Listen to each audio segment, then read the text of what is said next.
Hey, Harford County. I'm Emily Adolph of The Soul Lift. You may remember me as a guest on Rich's podcast. Well, I'm back with something special. And I'm Ona Crow. We're introducing Nourish and Connect, a gathering space designed to bring people together that feels authentic, supportive, and uplifting. This is about real relationships, shared wisdom, and growth. Our gatherings nourish with mindful experiences and reflective activities to leave you inspired. And they're designed to connect with intentional conversations and welcoming community where you truly belong. They're the second Wednesday of every month. Join us on April 9th at Doss Beer Hall in Bel Air from 5:30 to 7 p.m. to celebrate spring. And mark your calendars for May 14th and June 11th. We have amazing experiences planned for summer. Come as you are and let's grow together. Hey everyone, it's Rich Bennett. Can you believe it? The show is turning 10 this year. I am so grateful for each and every one of you who've tuned in, shared an episode, or even joined the conversation over the years. You're the reason that this podcast has grown into what it is today. Together, we've shared laughs, tears, and moments that truly matter. So I want to thank you for being part of this journey. Let's make the next 10 years even better. Coming to you from the Freedom Federal Credit Union Studios, Harford County Living presents Conversations with Rich Bennett. Slow pitch or fast pitch?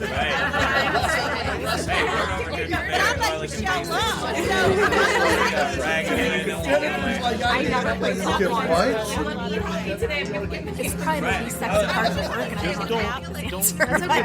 No. The truth is... Today on Conversations with Rich Bennett, I'm honored to have a game changer in the clean food movement join us, Gregory Vetter. Greg is a visionary entrepreneur who took his mother's homemade salad dressing recipe and transformed it into a national sensation.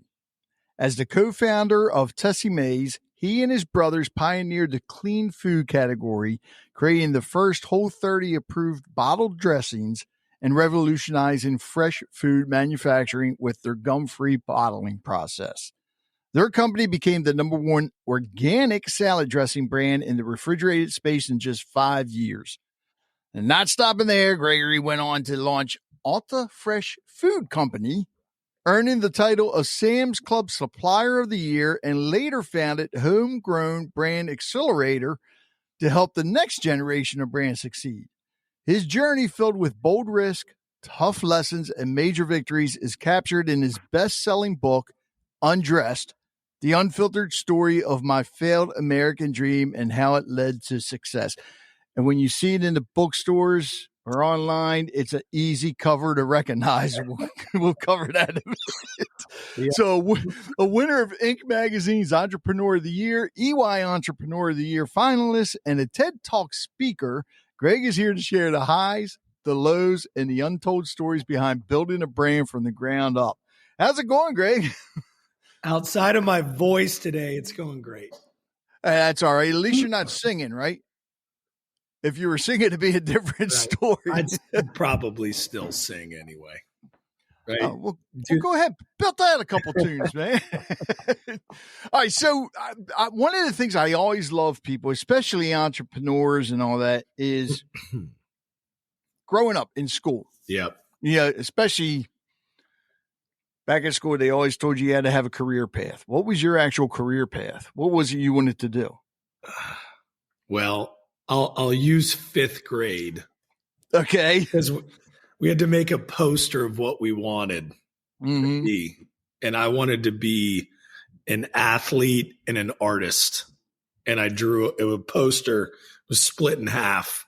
It was a locker room. And then it was like an art studio. And so I played professional lacrosse for a little bit. So I did do that.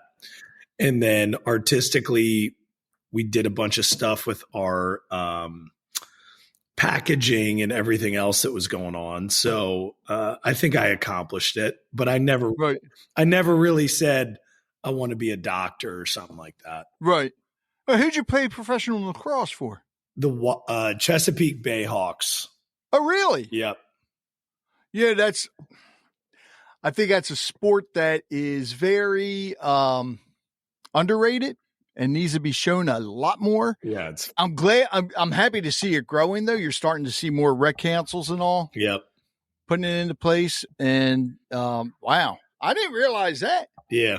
Yep. So how long were you playing professional lacrosse for? 3 years. 3 years? Yep. And just wasn't paying the bill, so you decided to look for something different? Wasn't paying the bills, man. Was not getting it done. All right, so then you decided to, I guess after school, what was it that you started to do? Because didn't you do sales for a while? Yeah, I was selling insurance. I was selling, employee benefits to companies, and it just did not feel like a good use of my time. Right. You think about your life, and there's the rocking chair test. You're 85, you're sitting on your front porch, your grandkids and your great grandkids are there, and they go, "Grandpa, tell me what you did with your life." Mm-hmm. And at the time, I'm like, I cold call for health insurance, so I'm like I'm going through that test in my head, and I'm like, this can't be it, man. This cannot be it. So I was hell bent on trying to find something that was worth doing. And so every day I would go home, stand on my head and literally wait for an epiphany. And a neighbor broke into my house, stole the salad dressing my mom made for me. And I thought if a man was going to steal another man's salad dressing, I was going to start a salad dressing company. All right, explain this. How in the world, because apparently it had to be some kick-ass salad dressing. Mm-hmm. So how did your neighbor find out about the salad dressing? I think he was over there for dinner before, or what? It was just kind of famous within our friends because my mom would bring it to all the lacrosse tailgates. Oh. And so everybody was like, everybody's mom has a thing, right? Right. And hers was salad dressing. And so he knew about it. I guess he was jonesing for it one day. Knew how to get into my house, and the rest is history. All right. So how'd you find out it was him that took it? I started calling people because you don't. Are you serious? Yeah. You do not misplace a 2-liter bottle of salad dressing. Right. So someone had to take it. I was 25 at the time, no kids, living in a little townhouse with my wife. So you don't misplace it. So someone came in and took it. And I was going to figure out who it was. So I called everybody that lived near me that I thought maybe, they came in and took it. That's just funny as hell. I mean, I've heard of people coming in and stealing things, but never salad dressing. Right. It was a sign. It was a sign. Oh, yeah, absolutely. I mean, hell, if somebody's going to break into the house for something that my mother made or I made, I know I'm on to something good there. Exactly. I better go upstairs and check everything, make sure all my bourbon's still there. Come to think of it. All right, so the book, Undressed. Yep. Okay, the story begins, actually with a simple problem, really, getting kids to eat vegetables, right? Yeah. But it led to an innovative solution. So can you share your thoughts on how small, everyday challenges like that can spark big ideas? Well, I think the ideas are actually really easy, but people make them complicated because we don't accept something simple. It almost feels too easy. Right. Like great tasting salad dressing. It's not rocket science. There was 5 ingredients in it, and it just tasted really good. And so everybody else that has a famous salad dressing recipe, they go to a grocery store and they go, well, mine doesn't look anything like this. Maybe I got to make it more complicated. And in reality, they didn't need to do that at all. And so I think all of those solutions exist everywhere, and we just choose to ignore them. So, because this has been I don't even know how to go about doing this. And I think of my great nephew. whatever we do, he will not eat any vegetables, especially greens. Right. What's the secret? I tried a smoothie. That shit don't work. Right. Honestly, my brothers and I were the same thing. Right. It was this salad dressing, man. It was olive oil, lemons, garlic, mustard, and sea salt. And I don't know why it just tastes so good and why kids love it. But that was our first dressing, and that's how we built the business on that recipe. Okay, so your friend came in and stole the recipe. Was that when the light or the dressing, was that when the light bulb went off in your head and you said, we need to somehow or another turn this into a business? Yeah. Okay. Now, was your mother still alive at this time? Yeah. Okay. And I'm sure you approached her about it. What was her first thoughts? That's never going to work. Okay. So how did you convince her then? I said, I'll do it with or without you. I just need wow. I just need the recipe.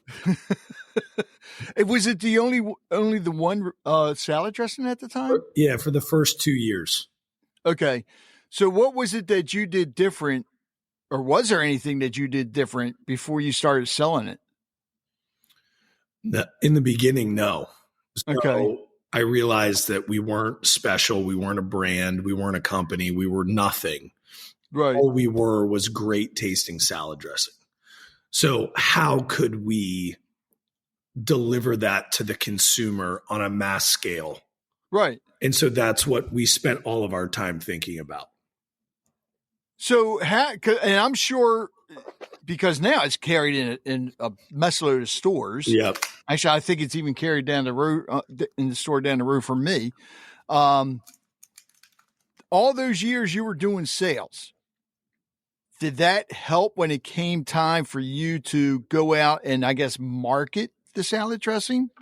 Yeah, because I'm great at cold calling and I don't take no for an answer. And smart. And I'm fine with rejection. Huh. Okay. So what was the because before you were doing insurance, but what's the big difference from trying to sell, the benefits to now you're going into grocery stores to try to get them to carry Tessemae's salad dressing? We approached it with a burn the ships mentality. We were not leaving there without the yes, period. I love that. Just period. Yeah. And most sales guys, they hear a no and they're like, well, come on. Mm-hmm. And the person's like, get out. And they're like, okay. And wow. And for us, they'd be like, no. And we're like, we're not leaving. We're not leaving here without this product being in the store. And so that was our approach. And how long ago was that? 2009. 2009. Okay. So between 2009 and today, do you think that approach will still work? Or do you feel like you have to build that relationship first? I think it worked for us in that moment. And I think variations of it still work. Okay.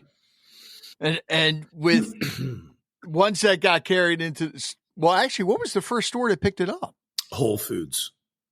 Really? Yeah. So what was your mother's reaction when she found that out? She couldn't believe it. She's like, what the hell are you talking about? Okay, so then later on down the road, you changed the recipe. Why did you change the recipe? We were national with a grocery store. Mm-hmm. We were in 2,400 stores. And wow. And people didn't realize that olive oil solidified when it got cold. Oh. And so people thought it was bad. And so the grocery store buyer called us and goes, either fix this problem or you're kicked out. And so we go, okay, we're going to figure it out. It's going to be fixed immediately. So that's what we did.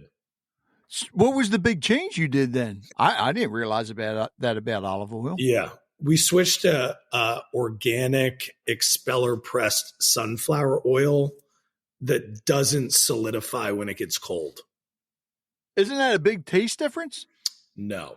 Really? Yeah. I'll be darned. I didn't. Right? Yeah, we tested every oil imaginable.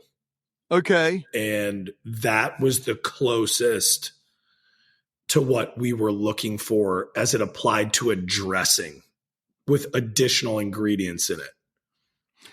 So, all right, your mother had the one recipe, right? Yeah. All right, how did you come up with all the different, because you guys got a ton of different salad dressings. The first four, we just listened to the customer. People go, you should put balsamic in this. And we go, okay. And then they go, you should put pepper in this. And we go, okay. And so once we got past those kind of 4 new flavors, then we hired a really smart product development person that could actually develop recipes because we didn't know what the hell we were doing at all. And they're all organic, right? Yeah. Oh, awesome. All right. So, and be honest with me. Let's say your mother, I don't know if you want to give me an answer for this or not, but what is your favorite recipe? Is it still the original? Yeah. Is it? Okay. Yeah. You don't want to get in trouble, do you? Oh, I don't care about getting. So when you were out there selling, what did, and I'm sure you were telling stories. So what did you learn about the brand storytelling from those first sales attempts that actually shaped Tessemae's identity? People want authenticity and they want to be a part of a story, and they don't care about salesy bullshit. So we would hire, the most experienced sales guy on the planet from the most magnificent pedigree under the sun. And they couldn't compare to me and my brothers going in there just being like, this is our freaking company. This is our mom's recipe. Everything's on the line. We're not leaving here until you take it. And people can feel that. Right. And so that's why we were successful, is because we did not take no for an answer. I think so often people are scared of burning the bridge. When someone says no, they're like, okay, follow back up with you in a month.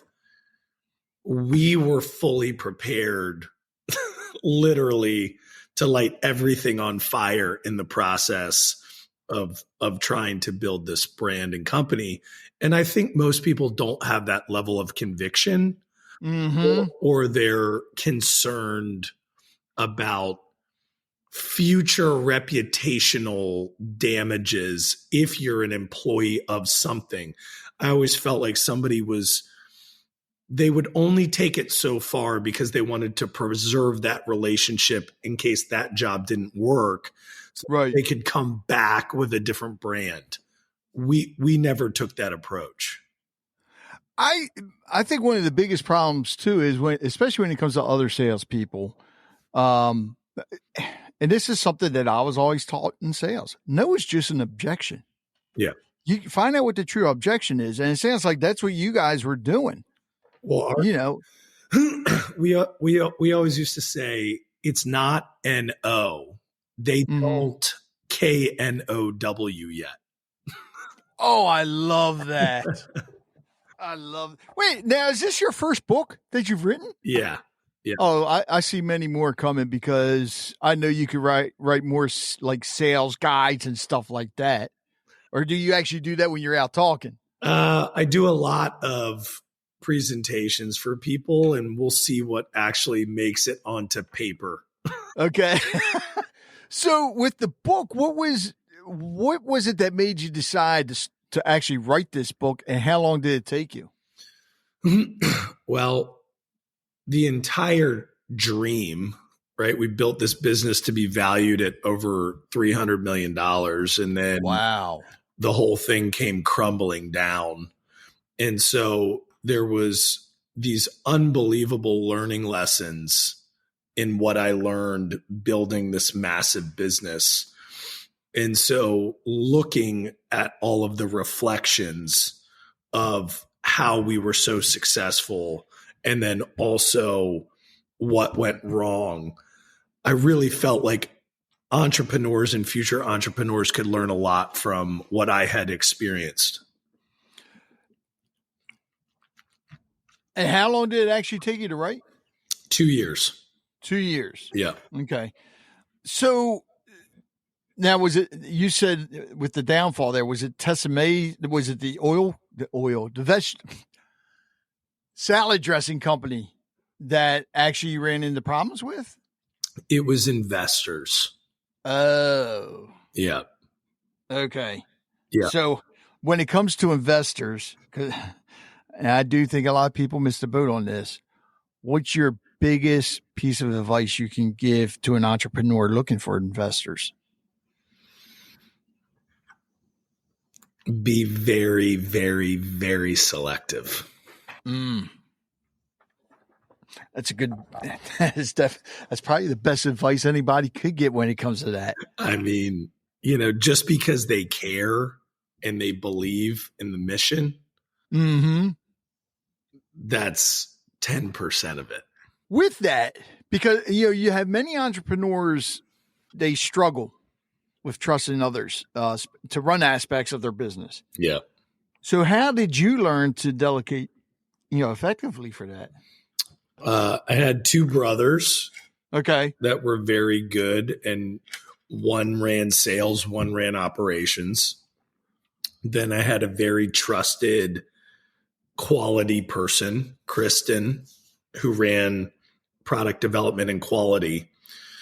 And so I have unwavering faith in them, which allowed us to lockstep our goals and move as one. Okay. And with the business, what was the biggest change you had to make personally to take Tessemae to the next level? I had to constantly stay ahead of our growth as a leader. Mm-hmm. So I basically had to leave the old me behind at every level. So think of it as like a video game. Right. To get to the next level, that version of you basically must die. And then you must completely reinvent yourself to continue to lead at the rate in which you need to lead, which is a lonely journey because you can't ask for anybody's help or advice when you're the top dog. It's like, hey, I'm really struggling with the stress. People are going to be like, dude, my paycheck's tied to you. Fuck your stress.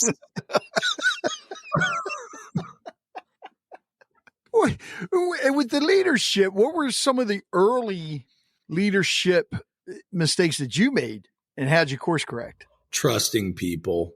Yep. Trusting the wrong people. And how did I course correct? I mean, you try and fix it, but once they're investors, you ain't course correcting. That's true. That is true. So with, now Tessemae, you still have, or did you sell that? We basically gave it away at an auction for nothing. What? Yeah. So some private equity group in Chicago has it now. Wait a minute. Hold up. I'm lost here. You gave it away at an auction? Basically. I mean, it was worth between 300 and 500 million bucks. And the private equity group got it for $4.5 million. So it was basically free. You're listening to Conversations with Rich Bennett. We'll be right back. People that know me know that I love going to Richardson Farms. Not just the store, but even when we do weddings at the barn. The place is amazing. So with the store, whether you're grabbing fresh produce, stocking up on groceries, or indulging in their hot food and deli, this family-owned gym has been a staple of Maryland for generations. And let me tell you, their food, incredible. I cannot get enough of their smoked barbecue beef brisket. It's tender, flavorful, and just melts in your mouth. Pair that with some of their homemade sides, and you've got a meal that'll leave you coming back for more. And it's not just about the barbecue. Richardson Farms has fresh, never frozen poultry, daily deli specials, and produce straight from their fields. So whether you're meal planning for the week, you need catering, or looking for something amazing for dinner tonight, stop by Richardson Farms. They're open 8 a.m. to 6 p.m. daily, and trust me, your taste buds will thank you. To find out more, just go to richardsonfarms.net. Again, that's richardsonfarms.net. All right, what was it that, because Tessemae was sold and now or auctioned off. Yep. And you decided to start Ultra Fresh Food Company. What made you decide to start that? It was a division of Tessemae's that during the sales process, nobody wanted. So we were making all of the salads for Sam's Club in North America. But anybody that was going to buy the Tessemae's brand didn't want to be in the fresh food space because it's like there's no shelf life. You're dealing with farms, you're dealing with weather, you're dealing with refrigerated logistics, you're dealing with all types of wild shit. And so nobody wanted it, and it was dragging the retail brand down during the sales process. So to attempt to make Tessemae's as profitable and valuable as possible, and this is during the supply chain crisis. So it had PACA debt, which PACA is crazy. It's the Produce, Agricultural, and Commodities Act. So it is above the banks. So if someone owes a farmer money, they can file a claim with PACA, and PACA just comes, sweeps the bank accounts. Really? And then if there's nothing in the bank accounts, they can go and sweep the directors of the board, their bank accounts. Wow. So we're in the middle of this supply chain crisis right after COVID. And ordering is not consistent and all hell's breaking loose. And so that business owed farmers $4.5 million. Wow. So we couldn't give it away. Right. So I decided with my brothers to buy it so that we could restructure the contracts with the right people, start from scratch, and potentially save that business. But in doing that, remove all of that debt and overhead from the Tessemae's entity to make it more valuable so someone would potentially buy it. That's got to be hard. Supplying salads to all of North America. It's big. Yeah. Yeah. Holy. And what do you do? Work with local farmers or farmers throughout the country, I guess? Yeah. Well, you really out of California. Okay. So it's in Gonzales, California, which is in the Salinas Valley. So, they call it the salad bowl of America. And that's I didn't know that. Yeah, that's where we get all of our produce. Millions and millions of pounds of lettuce and vegetables. And holy cow. Yeah, it's crazy. Now, I take it do you have a warehouse out there? Yeah. Okay. There's a whole business out there. So you're always traveling, I take it. Not as much as you would think, right? My brothers are still involved. Kristen, our chief product officer, is still involved. We have a whole management team out there. So I'm on the phone a lot, but I'm not Right. I'm not traveling like you would think. Okay, now I want to. I got to ask you about the cover of the book. Yeah, it's freaking brilliant because, in a way, I think it's got two meanings, but I want your input on this because the book's called Undressed, and those of you listening, and I'll have the picture in the show notes. But it's basically Greg standing there with no clothes on, but holding a box in front of where, otherwise it would be a porno book with a box that says salad dressing. right. So who came up with that brilliant idea? Because I'm telling you, they say you never judge a book by its cover, but I do believe nowadays it's the cover that'll sell the book as well. Yeah. Man, I had written the book. I was trying to figure out how I wanted to publish it and if I wanted to publish it. And I was sitting in the sauna at like 4 a.m. and this entire vision popped into my head of the title, the book cover, every color, what I looked like, the box, broken bottles, the whole thing. I don't know. I don't know if it was like a gift from God or if I was like overheating and hallucinating. but I sat there and I was like, I don't want to make this the cover of the book. I'm debating with myself. And I go in and I talk to my wife and I'm like, you're not going to believe this vision I had in the sauna. And she goes, that's got to be the cover of the book. And I was like, wow. I was like, really? She goes, yeah, that's got to be it. I was like, okay. So I had my creative director, Mo Taylor, who's been with us forever. We basically did a photo shoot. He did, the arrows are obviously not real and the bruises are obviously not real. Right.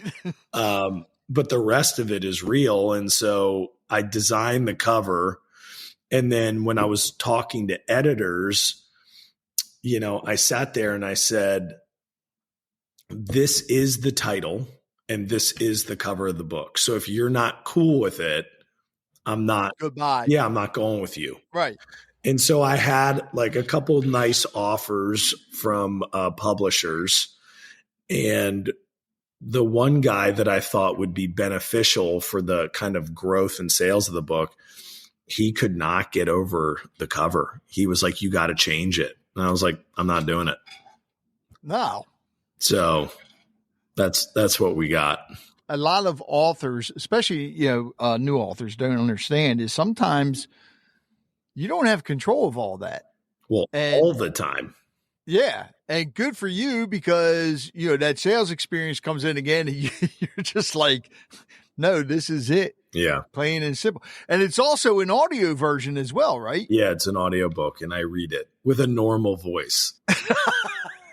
But I'm glad that you're reading it though, because, a lot of books, especially something like this, it makes sense for you to read it. Yeah. If it's a novel with different characters, unless you can do different characters, then, that's a different story. So once the book came out, because you went through a publishing company, you're not self-published, right? No, I actually found a custom book publishing group that is the equivalent of a publisher, but it's all a la carte. So they run you through the process. Okay. You pay for it yourself up front, but then you own all of the intellectual property. Oh, okay.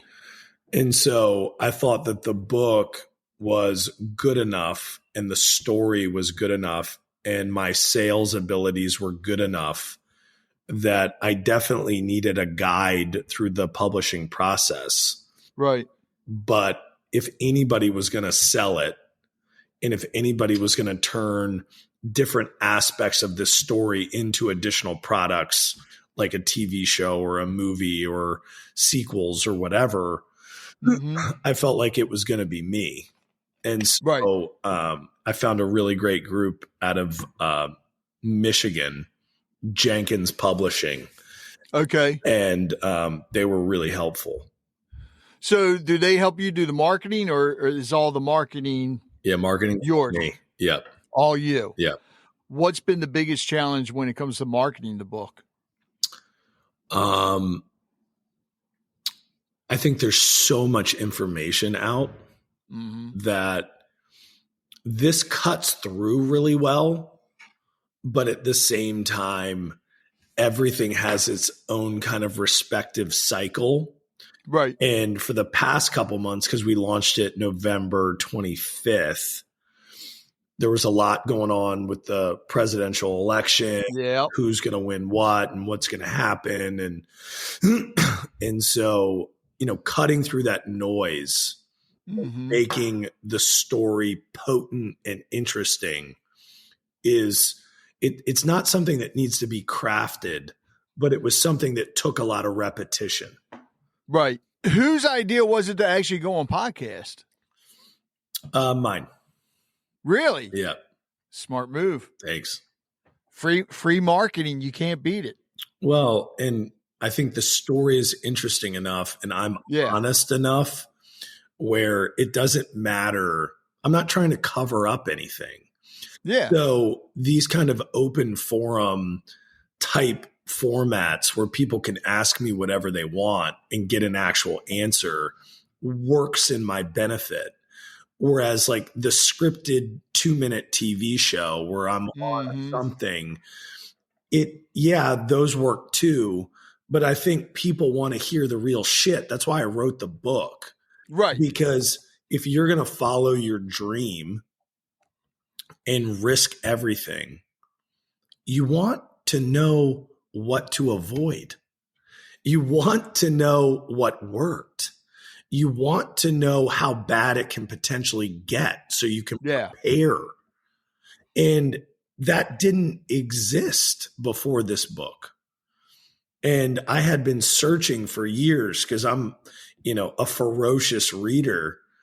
And, there's positive aspects of different books and there's learning lessons in everything you do, including the books that you read.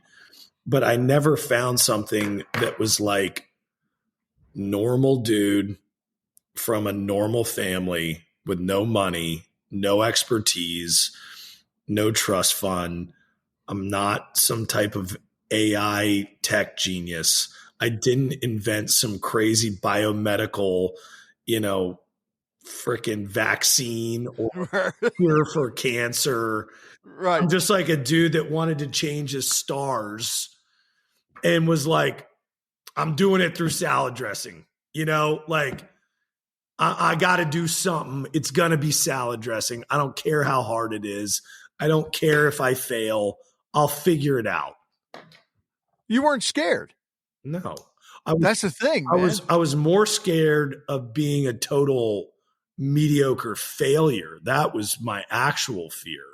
It wasn't this not working.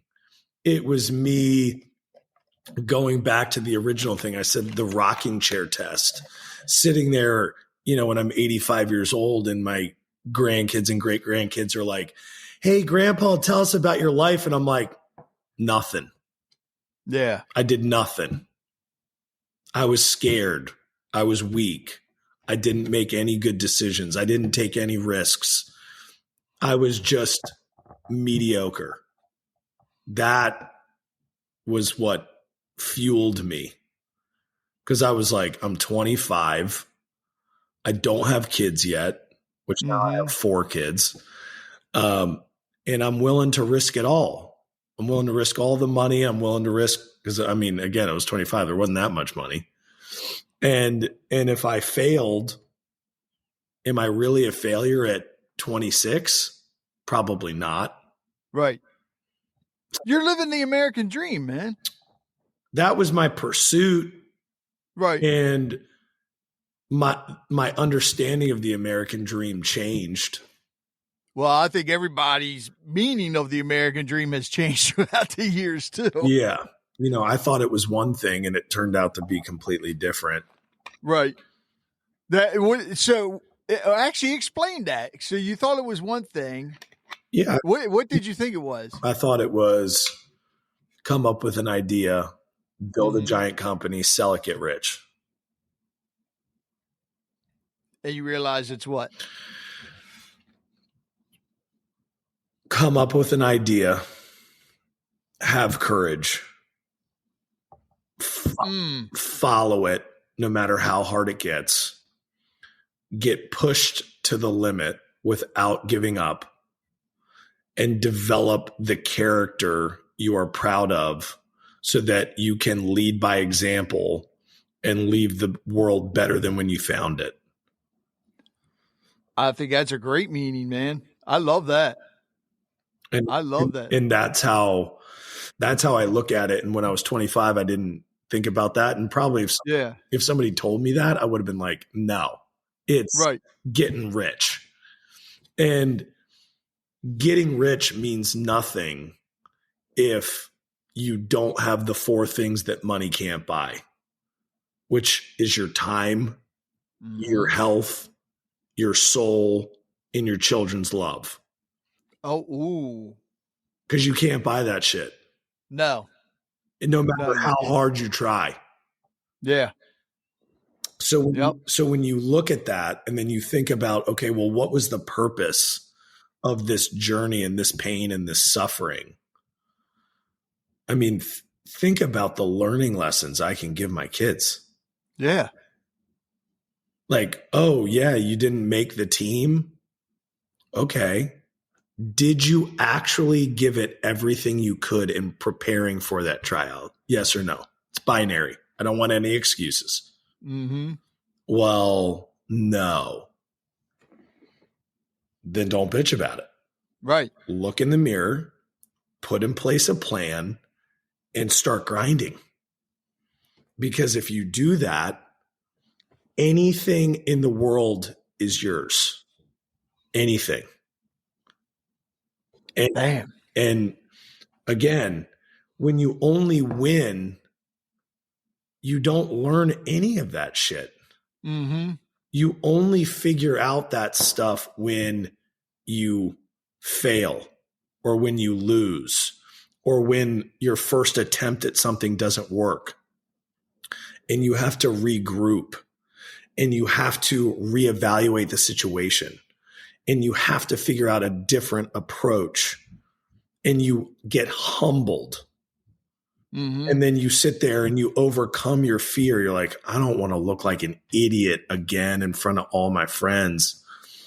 Well, is that more important or is accomplishing the goal more important? Because if it's the goal, guess what? You're not going to give a shit what your friends think. Exactly. And so I think that's the kind of the main takeaway from going after the first dream and what I learned and how I approach the next couple that I have. Right. So you mentioned that you love to read. Yep. Books, which especially if you're a business owner, I think it's important because, well, it doesn't matter what you're doing. The education never stops. Right. What's one of the most, give me two books that really helped you in your journey? I would say it was the first 2 that changed my perspective of the world and then what a journey requires. Okay. There's probably 7 that if I only had to make a recommendation, read these 7 books and your life will be magnificent. Right. The first 2 would be Napoleon Hill's Think and Grow Rich. Yes. And the second one would be The Alchemist by Paulo Coelho. Oh. Because that book showed me what journeys actually are.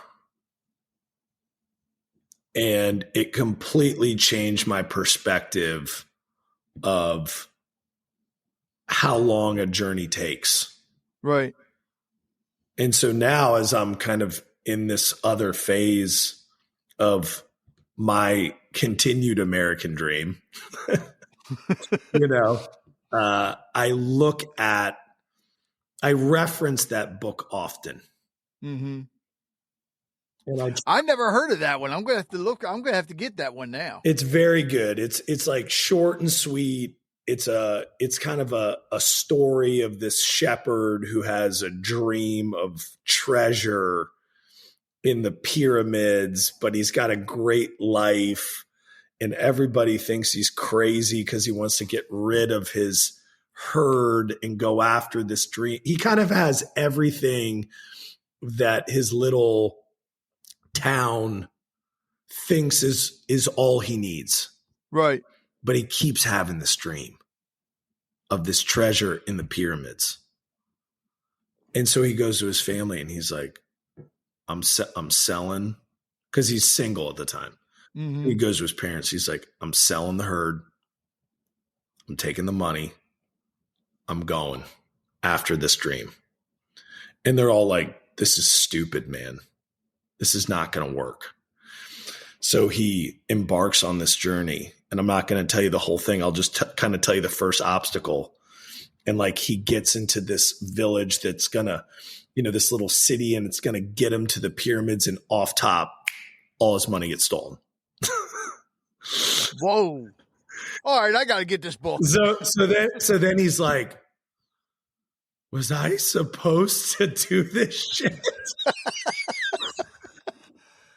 Oh, all right. Now I got to add that to my list. After I finish The Law of Success, I'm going to have to read that one now. Yeah.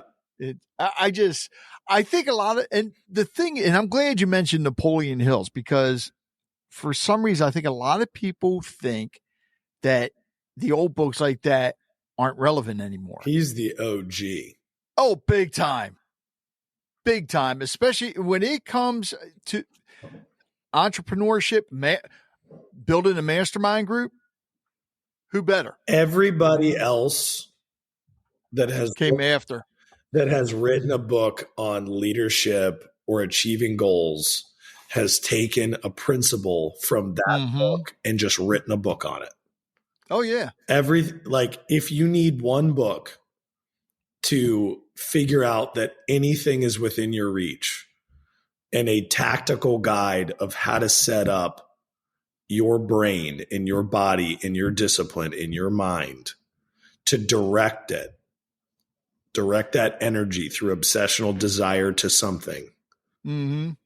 He's your freaking guy. Oh yeah. Without a doubt. All right. So, and I'll let you take as long as you want for this question. Well, it's not really a question. It's a comment. Explain to everybody, especially entrepreneurs, people that want to get into business. And actually, they don't even have to be them, but anybody, why they need to buy your book, Undressed. It is the book I needed to read when I was 25. It is the book that I was searching for at 30. And it is the book that could have made all of the pain dramatically less hurtful at the end when I was in my 40s. So it is a timeless story of an insane journey, but there's a field guide at the end of each chapter of the learning lessons of each phase of this journey. And so I was always in search of if I have this idea, how the hell do I do something with it? Or I'm in the middle of an idea and I'm trying to scale it. How do I do it? Or towards the end, I'm in a dumpster fire on the Titanic and it's going down. How do I approach this and process this? And so I think it is the ultimate pressure test and field guide for anybody going after their dream to say, if this happens, am I prepared? And if this happens with this idea I have, am I okay with risking everything for, in my case, it was salad dressing? My answer then would have been yes, because I didn't have anything else and I needed something to change my stars. You said 7 books that people need to have, right? Something around that. I think it's 8 now. Okay. Yours definitely needs to be in there. Well, I never thought about that. I'll put mine in. The Mount Rushmore of books, right? That's right. I will do that. The Mount Rushmore of books. All right. So people that want to get your book or actually want to work with you because you do speaking engagements as well, how do they get in touch with you? You can get the book on Amazon and you can buy it, the audiobook on Audible and Apple Books and all that. And then my website is gregoryvetter.com. So if you want me to come speak or you want me to help guide you along your wild journey, you can do that on gregoryvetter.com. And then I'm on social media too. Those of you listening, when you get the book, not if, when you get the book, Undressed, after you read it, make sure you leave a full review, whether it be on Amazon, Goodreads, actually leave it on all platforms that you can. And purchase it for somebody else instead of passing it on, because just like with Think and Grow Rich, this is a book that you'll be able to go back to all the time and reference. So you don't want to get rid of it after you read it. Yeah. Just purchase another copy for somebody else. So Greg, before I get to my last question, is there anything you would like to add? No, I think this conversation was good. Well, thanks, man. I would say the only thing that people are going to be surprised about is probably my real voice on the audiobook.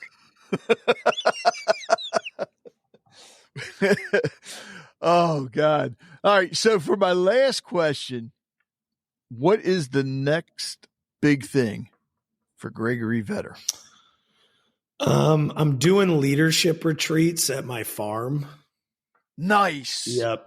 And so I'm connecting the different aspects of the human existence into a way to live your most optimal life. So I think everybody basically takes one or two of these different components, right? So you've got like your physical well-being, you've got your spiritual well-being or lack thereof with God, you've got your nutritional health, you've got your family and attention and how you spend your time, kind of the precious present. And then you've got a couple other kind of micro pillars in there.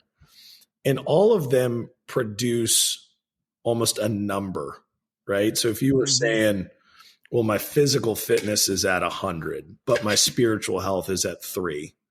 Oh, right. Like if you're looking at that those averages are going to give you a number. Yeah. That number is the grade that you're going to have for the output of business.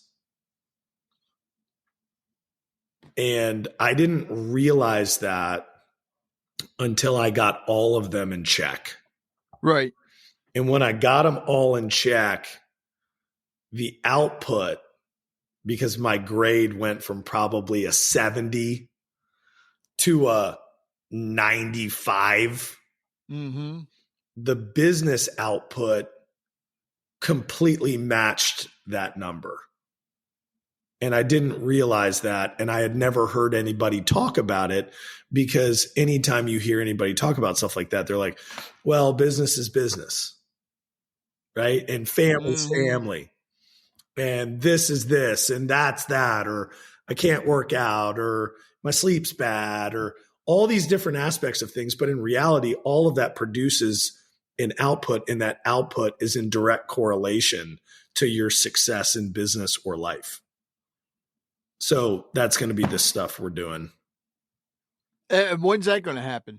We'll probably start our first one in April.